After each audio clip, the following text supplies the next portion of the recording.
Your album cover and why it matters in today's competitive Spotify DSP music streaming environment.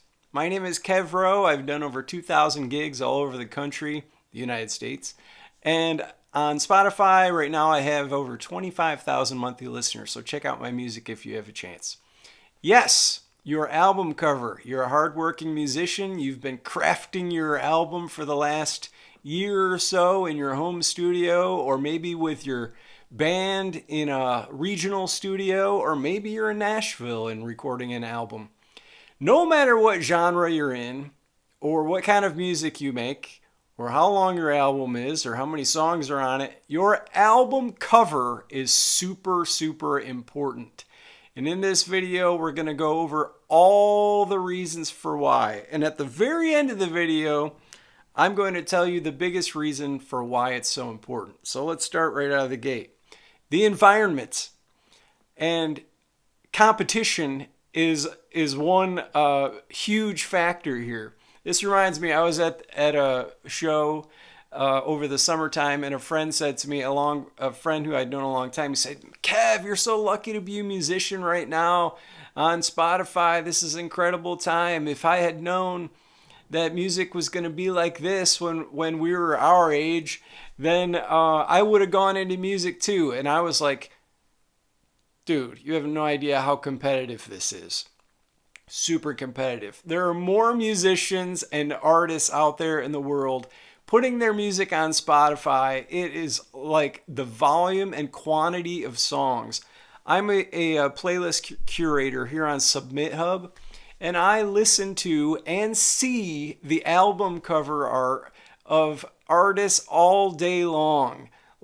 So yeah, the competition is fierce. There's so many artists out here.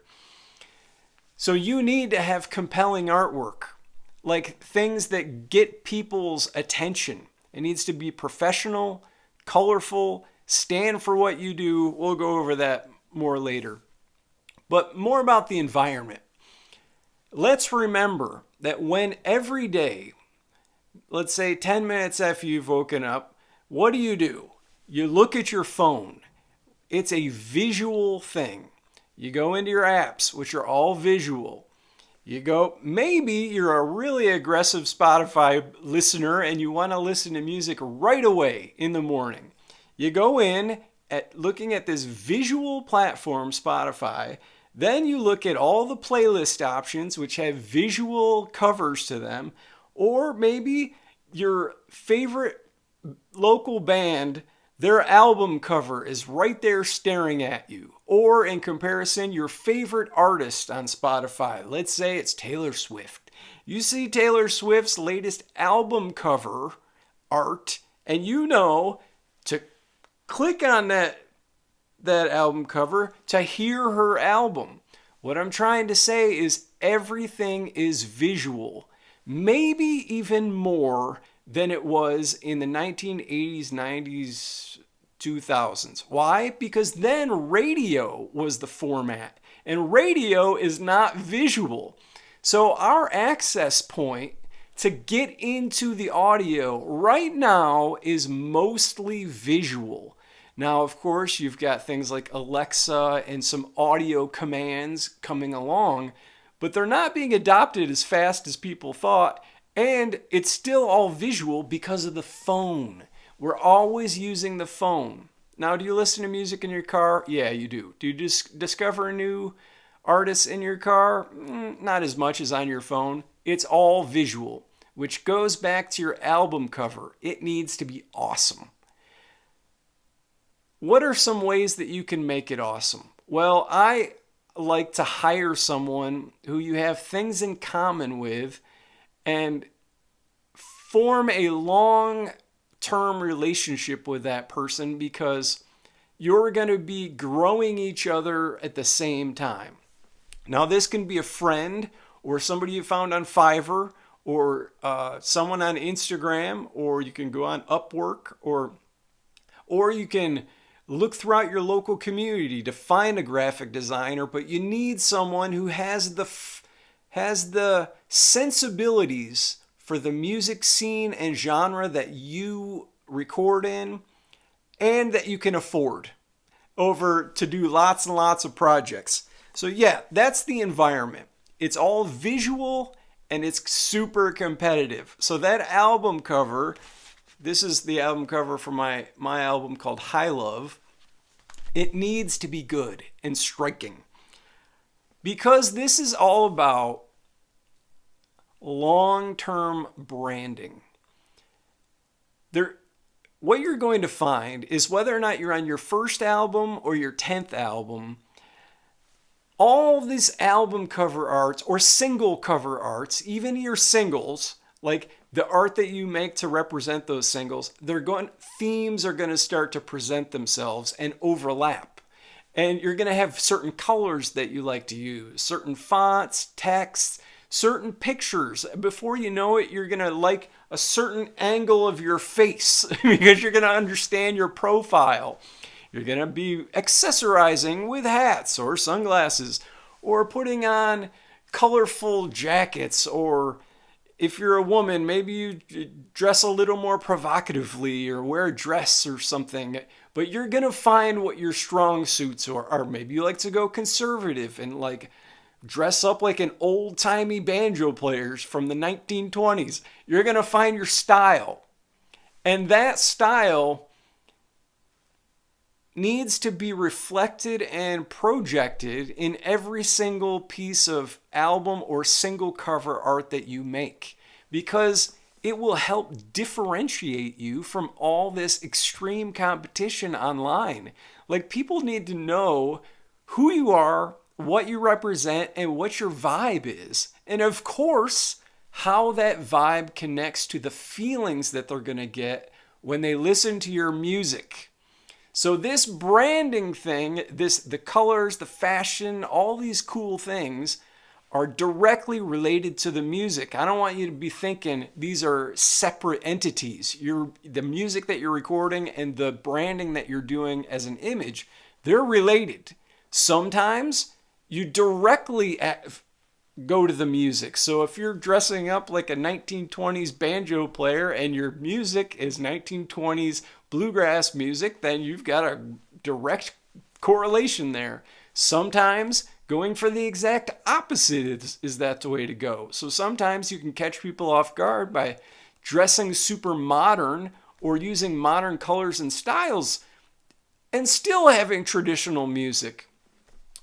You'll find the mix that works for you and that makes you like love being an artist. So the branding and the album cover and all of that stuff is directly related to the music and helps you get your message across to the people.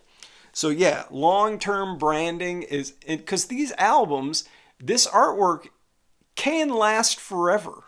Like, if you create something really timeless with your graphic designer or the person that you're making this art with, it can last forever. Now, does it have to? Not necessarily. Some things may go out of fashion, and you may re-release the song, the same audio, with a different album cover 10 years from now. Trust me, I've done it.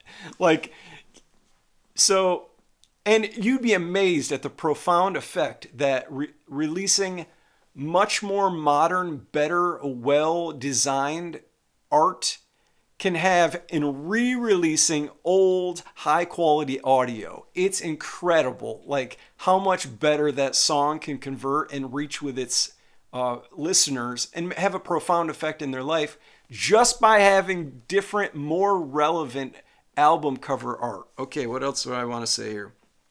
What do I recommend on this album cover art? Now I'm going to sound like the 1980s record label guy. Mostly if you're a single singer-songwriter or like a solo artist, putting yourself on the album cover is usually the best idea because it makes the listener directly connect with you. And then when they listen to your music, they directly connect with you in the music.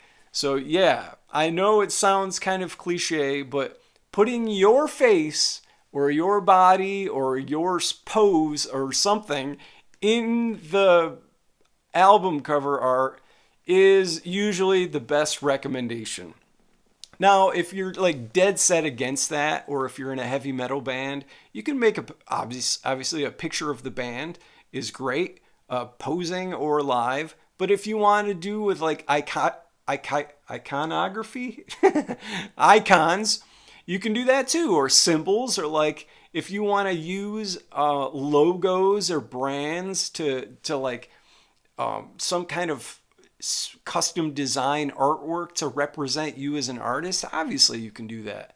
Like that can be cool. And if you want to go that way, do it. But yeah, something that represents you as an artist needs to be on the album cover. One strategy that I just thought of, that I've really taken advantage over. I have 10 albums on Spotify and 150 singles.